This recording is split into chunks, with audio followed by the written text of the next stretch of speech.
प्रकाश अपने घर का इकलौता बेटा था, जिस पर अपने पूरे परिवार की जिम्मेदारी थी। वो घर खर्च चलाने के लिए एक फैक्ट्री में कम तनख्वाह में काम करता था। प्रकाश के परिवार में उसकी माँ बाबा, पत्नी, बहन और एक बेटा बेटी भी थे। जैसे तैसे गरीबी में उनके घर का गुजर बसर चल रहा था। एक दिन उनके घर के पास नए पड़ोसी रहने आते हैं। लगता है कोई नए पड़ोसी आए। तभी घर के अंदर से बहू बोलती है, बाबूजी अंदर आ जाइए, खाना बनकर तैयार है। आया बहू। कुछ देर बाद वो सबको खाना परोसती है।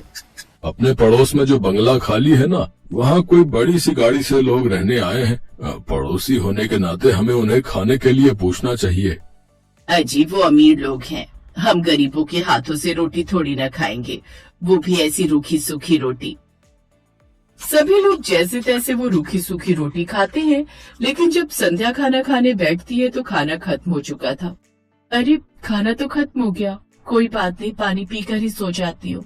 ये क्या भाभी, हम सबको भरपेट खाना खिलाकर आप खुद खाली पेट सो जाती हैं। हम सब भूखे न रहे इसलिए आप खुद ही भूखी रह जाती हैं। हम अपनी गरीबी के कारण तुझे ढंग से खाना तक नहीं दे पाते बहू। ऐसी बात नहीं है माँ जी, और वैसे भी आप सब मुझसे इतना प्यार करते हैं, तो खाना आप लोग खाओ या मैं खाऊं, क्या ही फर्क पड़ता है। अपनी बहू की बातें सुन सास की आंखें नम हो जाती हैं। संध्या बहुत ही अच्छी थी, वो अपने परिवार की आर्थिक तंगी अच्छे से समझती थी। ऐसे ही कुछ समय बीत जाता है। एक रोज, तो सुनिए ना, घर में ना तो राशन है और ना ही सब्जी, अब खाने में क्या बनाऊं, माँ जी की दवाई भी लानी है। ये सुनकर प्रकाश अपनी जेब में हाथ डालता है तो एक फटा पुराना 100 रुपए का नोट निकलता है। अभी इसी से काम चला लो। ठीक है जी। वो बाजार जाती है, जहाँ अपनी सास की दवाई लेने के बाद थोड़े से पैसे बचे हैं, इसी से सब्जी ले लेती हूँ। भैया 1 किलो बैंगन देना। जैसे ही वो सब्जी वाला उसे सब्जी देता है तो संध्या उसे 30 रुपए देती है, तो वो सब्जी वाला उसकी खूब बेइज्जती करता है। तेरा दिमाग खराब हो गया क्या? ये इतने से पैसे, इसके 80 रुपए हुए हैं। लेकिन अभी तो आप आवाज लगा रहे थे ना 30-30 रुपए। अरे मैं तुम्हें 30 रुपए की मिर्च के लिए आवाज लगा रहा था, चल जाए यहाँ से। ये कहकर वो सब्जी वाला उसे जोरदार धक्का मारता है। वो गिरने वाली थी कि तभी पीछे से एक अमीर औरत उसे थाम लेती है। आप ठीक तो है ना? अरे संध्या तुम? पूर्वी तू? कैसी है तू? तुझे देखे हुए बरसों हो गए। मैं खुद भी तुझे कितने सालों बाद देख रही हूँ। चल तू मेरे साथ मेरे घर चल, हम दोनों सहेलियां आज मिलकर ढेर सारी बातें करेंगे। पूर्वी उसे अपने साथ गाड़ी में अपने घर ले आती है। उसके बड़े से घर में पहुंचकर संध्या हैरान रह जाती है। पूर्वी, ये तेरा घर है? हाँ, अभी कुछ दिन पहले ही हम यहाँ शिफ्ट हुए। क्यों, क्या हुआ? तेरे बंगले के सामने मेरा ससुराल है।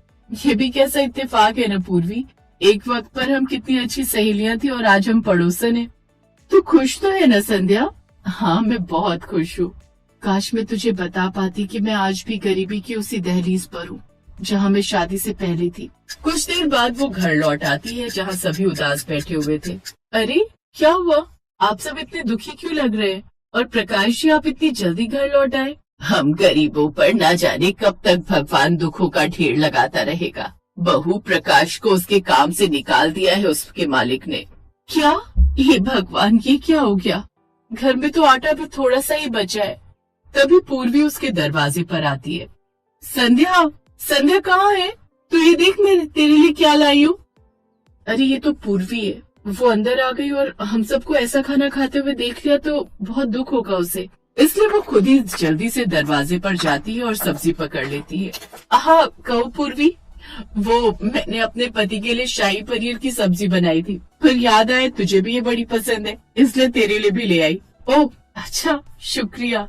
वो दरवाजे से ही सब्जी पकड़ती है और पूर्वी वहाँ से वापस चली जाती है। संध्या वो सब्जी लेकर अंदर आती है। बहू, ये तो अपने सामने वाली पड़ोसन है ना? वो पड़ोसन होने के साथ साथ मेरी बहुत अच्छी सहेली भी है, मेरी बचपन की दोस्त, मेरी पक्की सहेली। अरे वाह, ये तो बहुत ही अच्छी बात है भाभी, आपकी सहेली आपके पड़ोस में जो रहने आ गई।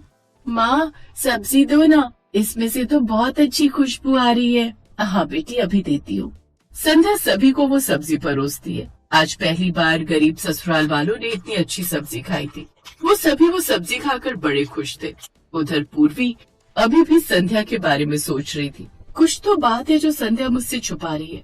आज भी उसने मुझे घर के अंदर आने नहीं दिया और न ही अपने ससुराल वालों से मिलवाया। जरूर कोई बात है जो वो मुझसे छुपा रही है, लेकिन वो मुझे ऐसे नहीं बताएगी। अब मुझे खुद ही उसके घर जाना होगा। अगले दिन वो संध्या के घर जाती है और उनके लिए कुछ गिफ्ट्स भी लेकर जाती है। नमस्ते माँ जी, मैं पूर्वी हूँ, आपकी बहू संध्या की सहेली। हाँ, बहू ने बताया था। बेटी आओ, यहाँ बैठो ना। बूढ़ी सरला अपनी साड़ी के पल्लू से कुर्सी साफ करती है, लेकिन पूर्वी जमीन पर ही बैठ जाती है। अरे ये क्या, आप तो जमीन पर बैठ गई, कुर्सी पर बैठिए ना। हम तो गरीब हैं, हम लोगों की आदत है जमीन पर बैठने की, लेकिन एक अमीर घर की नींव भी तो जमीन ही होती है ना। चले अब आप सब खाना खा लीजिए, मैं आप सबके लिए खाना और ये कुछ गिफ्ट्स भी लाई हूँ। खाना? थैंक यू आंटी, मुझे तो बहुत तेज भूख लगी थी। पिछले कुछ दिनों से हमने ठीक से रोटी भी नहीं खाई, सिर्फ एक रोटी ही खा रहे थे और कल से तो कुछ भी नहीं खाया। चुप हो जाओ अनु, उसे क्यों चुप करवा रही है? वो जो कह रही है उसे कहने दे। संध्या, हम दोनों बचपन से साथ में पढ़े, बचपन की दोस्ती जवानी तक रही, और अब तुमने एकदम से मुझे यूँ पराया कर दिया। मुझे ये सब बताना भी जरूरी नहीं समझा? तूने मुझे इस लायक भी नहीं समझा कि सच बता सके? वो बात नहीं है पूर्वी, बस मैं तुझे ये सब बताकर परेशान नहीं करना चाहती थी। तो अब तो मुझे मेरी मदद करने के लिए मना नहीं करेगी। जीजा जी, आप ये कुछ पैसे रखिए और इससे खुद का कोई काम शुरू कर दीजिए। लेकिन मैं ये कैसे रख सकता हूँ? काम चल निकला तो वापस कर देना, नहीं तो छोटी बहन समझकर रख लेना। तुम सच में बहुत अच्छी हो पूर्वी। दोनों सहेलियां एक दूसरे के गले लग जाती हैं। अब प्रकाश खुद का किराने का काम शुरू कर देता है, जिससे उसे अच्छी कमाई होने लगती है और कुछ ही दिनों में वो पूर्वी के पैसे भी लौटा देता है। अब वो भी अपना बड़ा पक्का घर बनवा लेते हैं और इस तरह अब दोनों सहेलियां आसपास खुशी खुशी रहती हैं।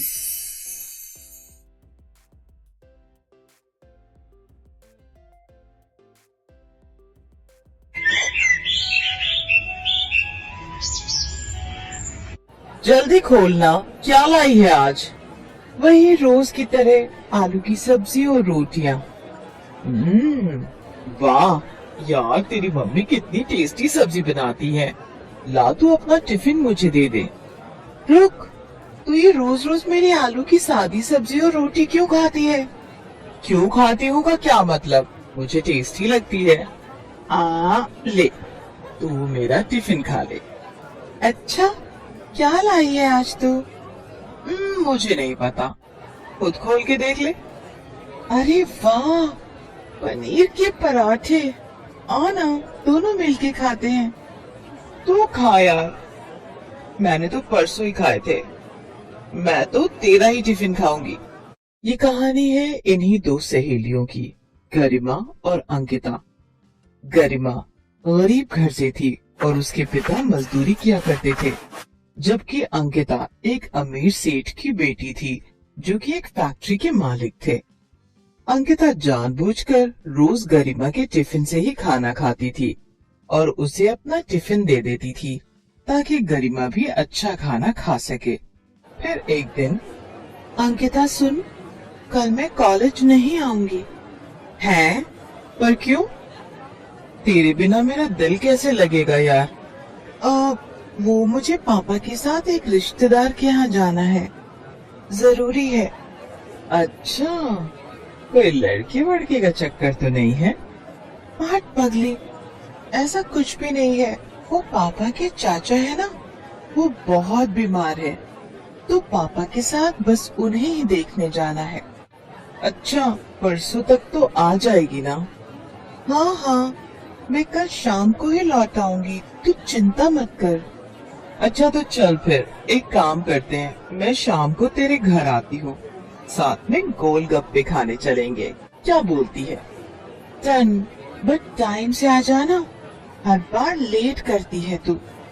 अंकिता को पैसों की कोई कमी नहीं थी, लेकिन इस बात का उसे जरा भी घमंड नहीं था और अंकिता की यही बात गरिमा को सबसे अच्छी लगती थी। पढ़ाई में अंकिता ठीक ठाक थी, जबकि गरिमा पढ़ाई में बहुत होशियार थी। इसीलिए परीक्षाओं के दिनों में गरिमा अंकिता की पढ़ाई में बहुत मदद करती थी। फिर उसी शाम, गरिमा, ओ गरिमा, बाहर आना। अरे अंकिता, कैसी हो बेटी? नमस्ते अंकल, मैं ठीक हूँ। आप कैसे हैं? नमस्ते। मैं ठीक हूँ बेटी। अच्छा, वो आपके चाचा जी कैसे हैं अब? बस बेटी, अंतिम सांसें गिन रहे हैं। उम्र भी तो हो गई है ना। जी अंकल, वो गरिमा। ले आ गई मैं। पापा, मैं जरा थोड़ी देर में आती हूँ। ठीक है, पर ज्यादा देर मत करना। अंकिता गरिमा को अपनी कार में बिठाकर बाजार ले गई और दोनों ने जी भरकर गोलगप्पे खाए। फिर दोनों काफी देर तक बातें करती रहीं, जिस वजह से गरिमा को घर लौटने में देर हो गई। और फिर गरिमा, तुम मेरी बात क्यों नहीं सुनती? पापा प्लीज, अब फिर से वही बातें मत शुरू करना। क्यों ना करूं? तेरे कहने पर मैं उस अंकिता के सामने कुछ नहीं कहता। पर बेटी, तू मेरी बात समझ। ये सारे पैसे वाले एक जैसे ही होते हैं। पहले खुद ही हमारे भले बनते हैं और फिर। पर पापा, अंकिता वैसी नहीं है, मेरा यकीन कीजिए। तुझे मैंने लाख बार समझाया है। तू उसे पढ़ाती है ना, बस इसीलिए वो तुझसे दोस्ती का दिखावा करती है। तू देखना, एक दिन जब उसका मतलब निकल जाएगा ना, तो वो तुझसे बात तक नहीं करेगी। इधर किशोर गरिमा को समझा रहा था, तो दूसरी तरफ अंकिता के पापा सेठ अमरलाल भी गुस्से से अंकिता का इंतजार कर रहे थे। कहाँ गई थी अक्कू? वो मैं और गरिमा गोलगप्पे खाने गए थे पापा, बस मेन मार्केट में। अरे तो मुंशी जी को कह दिया होता, यही मंगवा लेते तुम्हारे लिए गोलगप्पे। पापा, पर गोलगप्पे खाने का मजा तो ठेले पर खड़े होकर ही आता है। और फिर कल गरिमा बाहर जा रही है तो। ओहो अंकिता, मैंने तुम्हें 1000 बार समझाया है, उस फटीचर से दूर रहो। तुम्हारे स्टैंडर्ड को सूट नहीं करती वो। पापा प्लीज, वो मेरी दोस्त है, उसके बारे में तो ऐसा मत बोला कीजिए आप। बेटी, इस बात को गांठ बांध लो। अमीर और गरीब कभी दोस्त नहीं हो सकते। उसकी नजर तुम्हारे पैसों पर है। तुम उसे घुमाती फिराती, खूब खिलाती पिलाती हो, तो बस इसीलिए वो तुम्हारे साथ दोस्ती का नाटक कर रही है। देखना, एक दिन आएगा और वो कोई ना कोई बहाना बनाकर तुमसे पैसे मांगेगी। पापा, गरिमा बहुत खुददार है, ऐसी नहीं है वो। ये तो वक्त ही बताएगा बेटा कि कैसी है वो। फिलहाल तुम उससे दूर रहो, क्योंकि मैं तुमसे कह रहा हूँ। अंकिता गुस्से में वहाँ से चली गई। अमरलाल भी अपने कमरे की तरफ बढ़ गए, लेकिन उन दोनों के अलावा भी वहाँ कोई था जो ये सब देख और सुन रहा था। असल में अंकिता गरिमा के घर अपना पर्स भूल आई थी, जिसे वापस देने के लिए गरिमा अंकिता के घर आई थी। लेकिन वो घर के दरवाजे को पार न कर सकी, क्योंकि उसने वहीं पर अंकिता और अमरलाल की सारी बातें सुन ली थी। वो उदास होकर अपने घर चली गई, लेकिन इस बारे में उसने अंकिता से कभी कुछ नहीं कहा और न ही गरिमा और अंकिता की दोस्ती में कोई फर्क आया। ऐसे ही वक्त बीता और फिर कॉलेज का आखिरी साल भी पूरा हो गया। कॉलेज के आखिरी दिन अंकिता पूरे कॉलेज में गरिमा को ढूंढ रही थी, लेकिन गरिमा का कहीं कुछ अता पता नहीं था, क्योंकि वो तो अस्पताल में थी। डॉक्टर साहब, प्लीज मेरे पापा को बचा लो। देखो बेटी, हम पूरी कोशिश कर रहे हैं, पर इनकी तबीयत बिगड़ती जा रही है। आप जल्द से जल्द 2 लाख रुपए का इंतजाम करो, वरना हम इनका ऑपरेशन नहीं कर पाएंगे। नहीं नहीं, आप ऑपरेशन शुरू कीजिए, मैं पैसों का इंतजाम करती हूँ। गरिमा अपने रिश्तेदारों और पड़ोसियों से मदद मांगती है, लेकिन सभी ने हाथ खड़े कर दिए। गरिमा ने सोच लिया था कि अब वो अपना मकान गिरवी रख पैसों का इंतजाम करेगी, लेकिन तभी उसे अंकिता का ख्याल आया। ओहो, अंकिता को तो मैंने कुछ बताया ही नहीं, वो मुझे ढूंढ रही होगी। ऐसा करती हूँ, एक बार उससे मिल लेती हूँ और सारी बात बता देती हूँ। हो सकता है मकान गिरवी रखवाने में वो कुछ मदद कर सके। ये सोचकर गरिमा अंकिता के घर पहुँची, तो वहाँ उसका सामना अंकिता की जगह उसके पिता अमरलाल से हुआ। हाँ बताओ, क्या बात है? अंकल जी, वो मुझे अंकिता से मिलना था। वो अपने मामा के घर चली गई है और अब वो वहीं रहेगी, तो तुम्हें उसे ढूंढने या मिलने की कोशिश करने की कोई जरूरत नहीं, समझी तुम? वो तुमसे कोई वास्ता नहीं रखना चाहती अब से। ये बात सुनकर गरिमा को बहुत बड़ा झटका लगा और उसे अपने पिता की कही बात याद आने लगी। तो उसे पढ़ाती है ना, इसीलिए वो तुझसे दोस्ती का दिखावा करती है। तो देखना, एक दिन जब उसका मतलब निकल जाएगा ना, तो वो तुझसे बात भी नहीं करेगी। गरिमा को लगा कि उसके पापा सही थे। अंकिता ने उसे कभी अपना दोस्त माना ही नहीं था, इसीलिए तो वो उससे बिना कुछ कहे जब मिले ही वहाँ से चली गई। ठीक है अंकिता, तुझे लगता है कि मैं तेरी दोस्ती के लायक नहीं ना, तो अब देखना तू, मैं भी खुद को साबित करके दिखाऊंगी और उसके बाद ही तेरा चेहरा देखूंगी। गरिमा की आंखों में आग थी। उसने ठान लिया था कि अब वो कुछ बनकर ही दिखाएगी। जब उसके पापा ठीक होकर घर वापस आ गए, उसके बाद से ही उसने दिन रात एक कर दिया और पूरी लगन के साथ यूपीएससी की तैयारी में जुट गई। गरिमा ने पहले ही अटेम्प्ट में यूपीएससी क्लियर किया और कुछ ही सालों के अंदर वो एक कलेक्टर बन गई। जैन मैम। जय हिंद Manish, how are you? I am good ma'am. बताइए, आप मुझसे मिलना चाहते थे? जी हाँ जी, वो कल दौरे पर आपने मेरे टिफिन के पनीर के पराठे खाए थे। आपको वो पराठे बहुत अच्छे लगे थे ना, तो मैंने आज आपका डिनर फिक्स किया है अपने घर पर। Me and my wife will be very happy ma'am, अगर आप आते हैं तो। हाँ, क्यों नहीं, इट्स माय प्लेजर। तो आज की शाम पनीर के पराठों के नाम? ठीक है मैम, शाम को मिलते हैं। लाल बत्ती लगी गाड़ी से गरिमा एसपी मनीष के घर पहुंची। मनीष ने उसे गेट पर रिसीव किया और फिर मनीष ने गरिमा से कहा, ma'am, meet my dear wife Ankita. पूरे 5 सालों के बाद अंकिता और गरिमा एक दूसरे के सामने खड़े थे। दोनों एक दूसरे को देखकर हैरान थे। तभी गरिमा ने मनीष से कहा, sorry Manish, I have to go. मुझे कुछ जरूरी काम याद आ गया, बहुत अर्जेंट है। मनीष कुछ कह पाता उससे पहले ही गरिमा तेज कदमों से चलते हुए अपनी गाड़ी में बैठ गई। वो गुस्से से लाल थी, तो दूसरी तरफ अंकिता वहीं दरवाजे पर खड़ी खड़ी रोने लगी।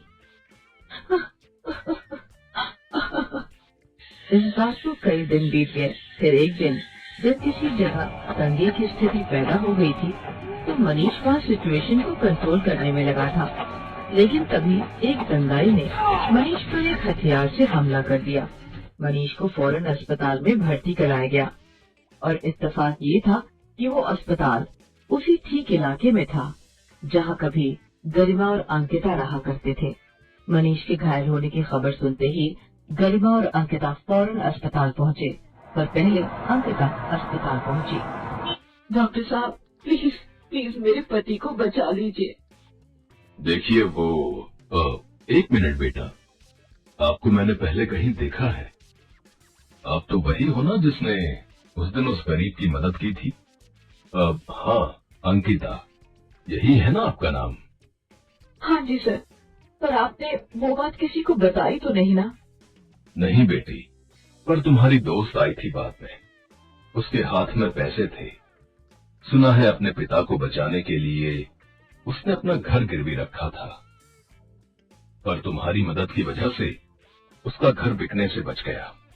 मैंने उसे नहीं बताया कि उसके पिता के ऑपरेशन के लिए सारे पैसे तुमने दिए थे।